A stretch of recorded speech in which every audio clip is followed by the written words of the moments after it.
good afternoon. I didn't expect to, I wasn't intending to do something else for a second time, but we're up in the church and we're trying to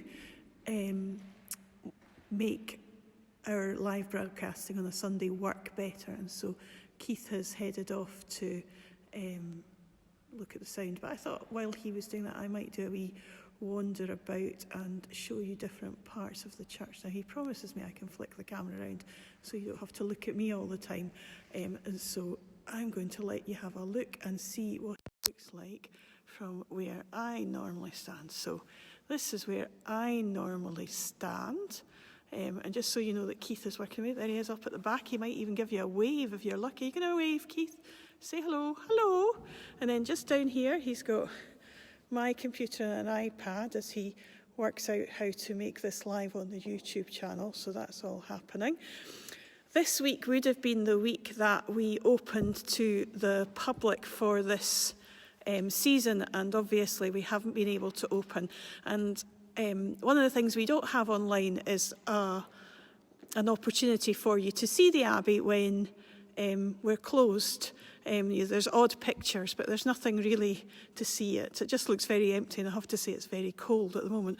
But I thought that over the next few weeks, given that I'm one of the few people who can come up and wander about the building, that what I might do every day is learn a wee bit about my own building and come up and tell you a wee bit about it. Well, not every day, maybe once a week or something.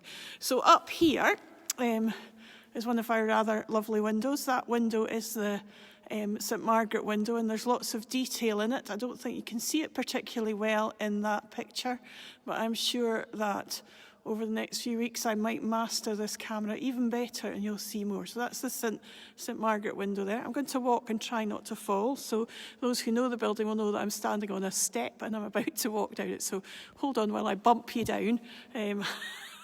Thanks, Kirsty, for laughing at me. So then I'm walking this way. It's not, obviously, it looks like we kind of abandoned the building, which I suppose we did in some ways.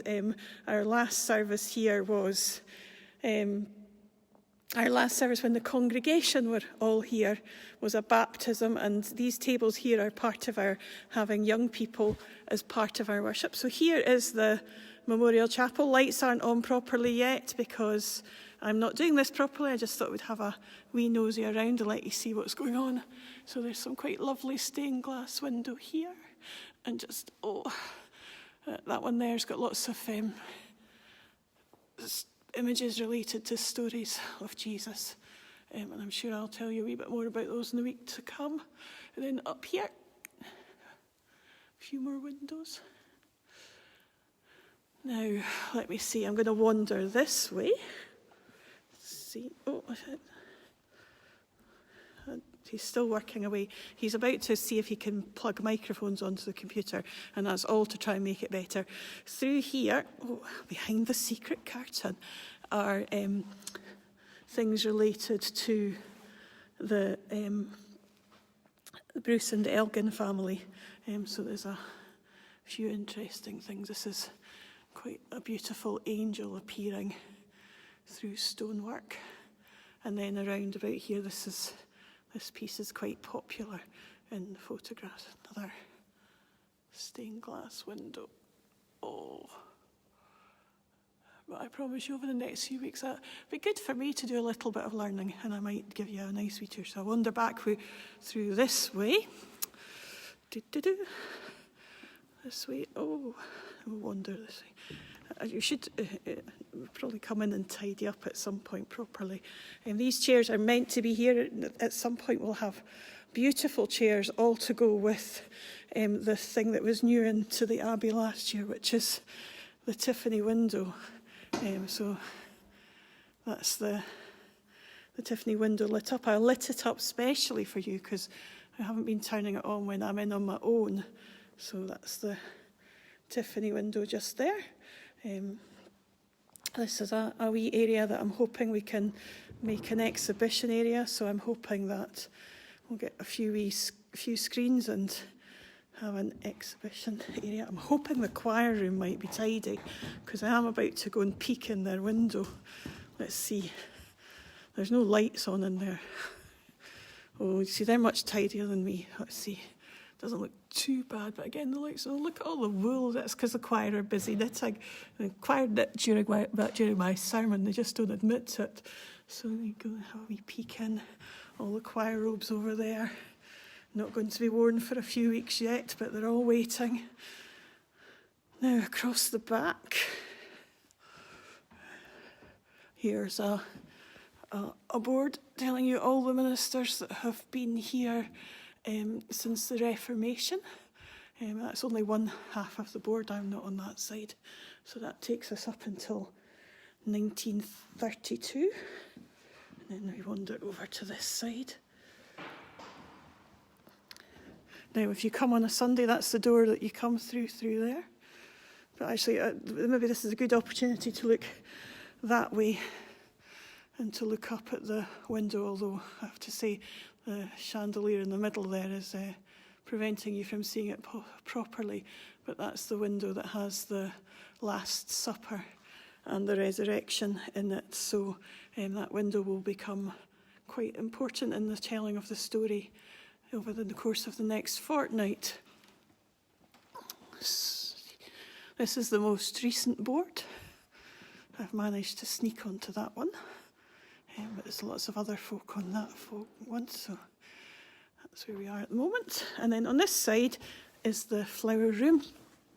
No flowers at the moment because there have been no flowers to organise. Nice wee behind the scenes view for you all. Some toys there to keep children amused occasionally. Now, I'm not allowed to show you where the sound desk is because that's the untidiest part of the Abbey. The culprit is obviously working down there. So over here we have our exhibition about Robert the Bruce and the tomb of Robert the Bruce that would have been here prior to the Reformation. And so that's the replica sitting there. And when you come to visit, there's lots of information for you to read and to find out more about. Be nosy there.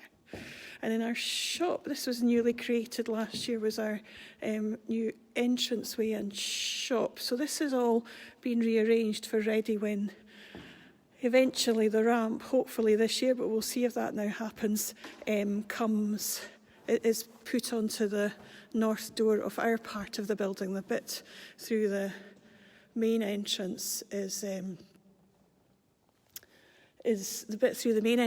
belongs to Historic Environment Scotland, so the nave is their part, and unfortunately it's not really very good for those people who are less able to wander in and about, and so the hope is that before the end of this year we should have a ramp put on here at this door. And so this entrance area has all been cleared again. The table is here because on a Sunday morning we've been having prime time at 9:30, and that's a service for all ages, and there are usually craft activities as part of that. That desk was being used as the counter for the shop last summer, but as you can see there is a new counter all ready to go, but it's not there, so it all looks in a wee bit of disarray. It should have all been ready. There is stock. We're just not able to sell any of it yet. And then up above this new doorway is the Bruce window. And I promise you I will learn more and I will come and tell you a wee bit about it every day. It would be really good if other folk could, but I'm the person marked as the worker. And so I'm the one who can wander about freely and do things. This is where the choir are sitting at the moment. Again, hopefully we're hoping to have beautiful chairs for them to sit in, but these chairs from the Memorial Chapel work just as well. Your bottoms fit on them. Perhaps there's not as much room for choir music, but chair's a chair, you can sit in it. And so there's the communion table and chairs with the worker working hard. He's mumbling as well, which means he's working very hard. And then round here, for those of you who haven't been before, round here is Robert the Bruce's burial place. He might not be under there, but we think he is. That says that he is here, buried in Dunfermline Abbey. So obviously, as you approach the town of Dunfermline, you will be able to see the Abbey. And on the top of our tower, it says King Robert the Bruce. And here he is, buried underneath the pulpit. And here's our pulpit. And there's lots of details to notice on the pulpit. And I'm sure, given that we've potentially got 12 weeks of not many people being here and my having to learn how to be a different kind of minister, I'm sure there's lots of opportunity to come and tell you wee bits and pieces about parts of the building I never thought I would have to tell anybody lots of parts about, because that's why we have custodians. But all learning is good learning, and it's well worth discovering things, even for myself, if not for you. So this is the pulpit. Lovely stairs. You have to be careful on these stairs. They're made for people with very small feet, and I have, I think, quite small feet for a woman, size 6. But you can see they're quite narrow, and so you do have to watch your feet as you're coming up and down them. And then I suppose the last thing is the organ console. Last thing to show you is our royal pew for when the Queen came to visit, and perhaps we are hoping, should everything all go plan, that might be a royal visit in the not too distant future. And then he's now talking to himself, he's just seeing if that works. I have to go and help him in a minute, so I'll just show you the lectern. And then I will finish, so here's our lectern all set up for Lent. And I'm just going to finish there. Hope you've enjoyed your quick wander around. We might post in a wee minute a link for you to try out our live broadcast, just so that we can see if it's working and you can see it through YouTube. But we'll post the link and then you'll be able to do that. But let me have a wee practice before I get into trouble, because I will get into trouble. Lovely to see you appearing, and I hope you've enjoyed the quick whistle stop tour. I'll be back at some point to do it again. Bye just now.